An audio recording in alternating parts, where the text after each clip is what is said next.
ನ್ಯಾಯವಾದಿ ಹಾಗೂ ಸಮಾಜ ಸೇವಕರಾದ ದಾಂಡೇಲಿಯ ರಾಜಶೇಖರ್ ಐಎಚ್ ಅವರಿಗೆ ಕನ್ನಡ ಸಿರಿ ರಾಜ್ಯ ಮಟ್ಟದ ಸೇವಾ ರತ್ನ ಪ್ರಶಸ್ತಿಯ ಗೌರವ. ನ್ಯಾಯವಾದಿ, ನೋಟರಿ ಹಾಗೂ ದಾಂಡೇಲಿಯ ಡಾಕ್ಟರ್ BR ಅಂಬೇಡ್ಕರ್ ಮೂರ್ತಿ ಪ್ರತಿಷ್ಠಾಪನಾ ಸಮಿತಿಯ ಅಧ್ಯಕ್ಷರು, ಕಾಂಗ್ರೆಸ್ ಪಕ್ಷದ ಪರಿಶಿಷ್ಟ ಜಾತಿ ಮತ್ತು ಪರಿಶಿಷ್ಟ ಪಂಗಡದ ತಾಲೂಕು ಅಧ್ಯಕ್ಷರು ಹಾಗೂ ವಿವಿಧ ಸಂಘ ಸಂಸ್ಥೆಗಳಲ್ಲಿ ತೊಡಗಿಸಿಕೊಂಡಿರುವ ಮತ್ತು ಸಮಾಜ ಸೇವಕರಾದ ರಾಜಶೇಖರ್ ಐಎಚ್ ಅವರು ಕಲಾ ಕೌಸ್ತುಭ ಸಂಸ್ಥೆ ಕೊಡಮಾಡುವ ಕನ್ನಡ ಸಿರಿ ರಾಜ್ಯ ಮಟ್ಟದ ಸೇವಾ ರತ್ನ ಪ್ರಶಸ್ತಿಯ ಗೌರವಕ್ಕೆ ಪಾತ್ರರಾಗುವ ಮೂಲಕ ಗಮನ ಸೆಳೆದಿದ್ದಾರೆ. ಜೋಯಿಡಾ ತಾಲೂಕಿನ ರಾಮನಗರದ ಸರಕಾರಿ ಪ್ರೌಢಶಾಲೆಯಲ್ಲಿ ನಡೆದ ಭವ್ಯ ಪ್ರಶಸ್ತಿ ಪ್ರದಾನ ಸಮಾರಂಭದಲ್ಲಿ ರಾಜಶೇಖರ್ ಐಎಚ್ ಅವರಿಗೆ ಈ ಪ್ರಶಸ್ತಿಯನ್ನು ಪ್ರದಾನ ಮಾಡಲಾಯಿತು.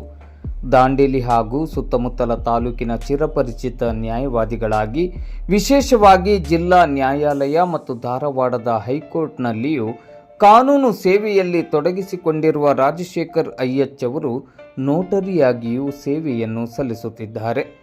ರಾಜಶೇಖರ್ ಐಎಚ್ ಅವರು ನಗರದ ಕನ್ನಡ ಪರ ಸಂಘಟನೆಗಳು ಸೇರಿದಂತೆ ವಿವಿಧ ಸಂಘಟನೆಗಳಲ್ಲಿಯೂ ತಮ್ಮನ್ನು ತಾವು ಗುರುತಿಸಿಕೊಂಡಿದ್ದಾರೆ.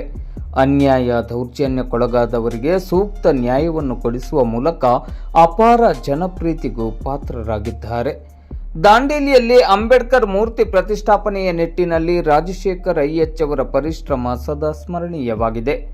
ಬಡವರ, ದೀನದಲಿತರ ಪರ ಸದಾ ಧ್ವನಿಯಾಗಿರುವ ರಾಜಶೇಖರ್ ಐಎಚ್ ಅವರ ಸಮಾಜಮುಖಿ ಸೇವಾ ಕಾರ್ಯ, ಸಂಘಟನೆ ಮತ್ತು ಕಾನೂನು ಸೇವೆಯನ್ನು ಪರಿಗಣಿಸಿ ರಾಜ್ಯ ಮಟ್ಟದ ಈ ಪ್ರಶಸ್ತಿಯನ್ನು ನೀಡಿ ಗೌರವಿಸಲಾಗಿದೆ. ಕಲಾ ಕೌಸ್ತುಭ ಸಂಸ್ಥೆಯ ಅಧ್ಯಕ್ಷರು ಹಾಗೂ ದಾಂಡೇಲಿ ನಗರಸಭೆಯ ಮಾಜಿ ಅಧ್ಯಕ್ಷರಾದ ಗೋವಿಂದ್ ಕೆ ಮೇಲ್ಗೇರಿ ಹಾಗೂ ರಾಮನಗರದ ಸರಕಾರಿ ಪ್ರೌಢಶಾಲೆಯ ಪ್ರಭಾರಿ ಮುಖ್ಯ ಶಿಕ್ಷಕರಾದ ಮಾರುತಿ ಲಕ್ಷ್ಮಣ್ ಪಾದನ್ಕಟ್ಟಿ ಅವರ ಸಮ್ಮುಖದಲ್ಲಿ ಹಾಗೂ ಗಣ್ಯರ ಉಪಸ್ಥಿತಿಯಲ್ಲಿ ಈ ಪ್ರಶಸ್ತಿಯನ್ನು ಪ್ರದಾನ ಮಾಡಲಾಯಿತು. ಪ್ರಶಸ್ತಿ ಸ್ವೀಕರಿಸಿ ಕೃತಜ್ಞತೆ ಸಲ್ಲಿಸಿ ಮಾತನಾಡಿದ ರಾಜಶೇಖರ್ ಐಎಚ್ ಅವರು, ನಮ್ಮ ಬದುಕು, ಜೀವನ ನಡೆ ಇನ್ನೊಬ್ಬರಿಗೆ ಸ್ಫೂರ್ತಿಯಾಗುವ ರೀತಿಯಲ್ಲಿ ಇದ್ದಾಗ ಮಾತ್ರ ನಮ್ಮ ಇರುವಿಕೆ ಸಮಾಜದಲ್ಲಿ ಶಾಶ್ವತವಾಗಿ ಉಳಿದುಕೊಳ್ಳಲು ಸಾಧ್ಯ.